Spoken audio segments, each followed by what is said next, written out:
সবাই সামনে বসে তো এবার সুন্দরভাবে বক্তব্য হবে। আপনাদের অনুরোধ করা হচ্ছে আপনারা এখানে ভিতরে চলে আসেন।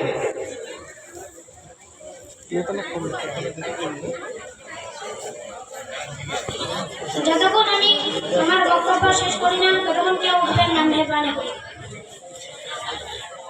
উঠবেন না তো ইনশাআল্লাহ।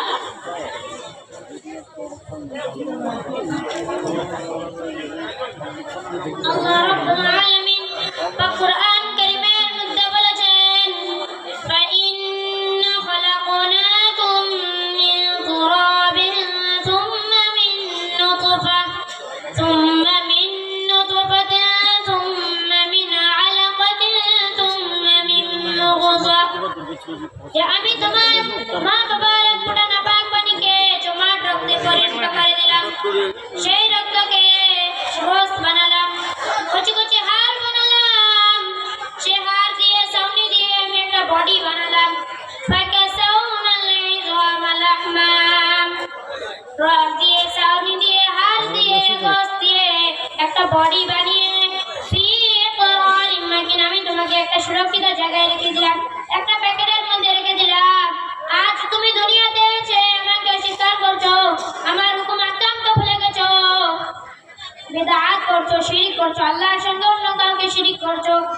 আমি যদি ইচ্ছা করতাম বড় বের করে দিতে পারতাম, পুঙ্গ করে দিতে পারতাম, অন্ধ করে দিতে পারতাম, তোমাকে বধির করে দিতে পারতাম। আল্লাহ রাব্বুল আলামিন বলেন, ইন্না খালাকনাল ইনসান, যে আমি মানুষ সৃষ্টি করেছি। যখন মায়ের গর্ভের মধ্যে রূহ এসে গেল, আমি কে তোমার যখন খিদা পেল আমি কেমনে খাওয়ালাম শুনে নাও।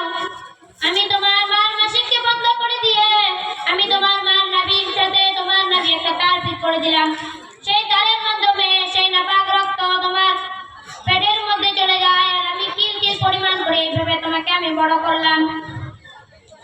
এখন তুমি দুনিয়াতে এসে আমাকে স্বীকার করছো, আমার হুকুম আহকাম ভুলে গেছো, বিদআত করছো, শিরক করছো, আল্লাহর সঙ্গে অন্য কাউকে শিরক করছো। আল্লাহ রাব্বুল আলামিন আমাদেরকে যখন দুনিয়ার মুখ দেখালেন, পৃথিবীর কোনো ডাক্তার, কোনো বৈজ্ঞানিক, কোনো বাবা মা চিন্তা করেনি যে দুনিয়াতে এসে সে বাচ্চা কি খাবে, কিন্তু যিনি চিন্তা করেছেন তিনি কে? আল্লাহ রাব্বুল আলামিন সেই বাচ্চা দুনিয়াতে আসার আগে, দুনিয়াতে আসার 6 মাস আগে আল্লাহ রাব্বুল আলামিন মায়ের স্তনের মধ্যে দুধ দিয়ে দিলেন। সে দুধ না গরম করতে হবে, না ঠান্ডা করতে হবে, না চিনি মিশাতে হবে, না পানি মিশাতে হবে। আল্লাহ রাব্বুল আলামিন সেই দুধকে হালকা পাতলা করে দিলেন, কারণ সে বাচ্চা যদি সেই মোটা করে দুধ আসে, মোটা দুধ আসে, সে বাচ্চার গলা আটকে যায়, সে শ্বাস নিতে পারতো না। তার জন্য আল্লাহ রাব্বুল আলামিন সেই দুধকে পাতলা করে দিয়ে হালকা গরম করে দিয়ে হালকা মিষ্টি করে দিয়েছেন, যেন সে বাচ্চার খেতে অসুবিধা না হয়। আল্লাহ রাব্বুল আলামিন সেই মায়ের স্তনের মধ্যে বড় একটা নালী করে দিলে সে অনেকগুলো দুধ এসে বাচ্চার গলার মধ্যে আটকে যেত, বাচ্চা শ্বাস নিতে পারতো না। এই জন্য আল্লাহ রাব্বুল আলামিন সূক্ষ্ম সূক্ষ্ম 32টি ফুটো করে দিয়েছেন। কয়টা ফুটো? 32টি ফুটো করে দিয়েছেন। সেই ফুটো দিয়ে আস্তে আস্তে দুধ বের হয়, আর সে বাচ্চা সে দুধগুলো খায়। যখন একটা বাচ্চা দুনিয়াতে এসে আসমান থেকে আওয়াজ আসে, হে ফেরেশতারা তোমরা দেখো দেখো বাচ্চাটা সবকিছু ঠিক আছে কিনা। ফেরেশতারা দেখে আসে সবকিছু ঠিক আছে। আবার আসমান থেকে আওয়াজ আসে, হে ফেরেশতারা যাও যাও ভালো করে দেখে আসো সবকিছু ঠিক আছে কিনা। ফেরেশতারা দেখে আসে সবকিছু ঠিক আছে।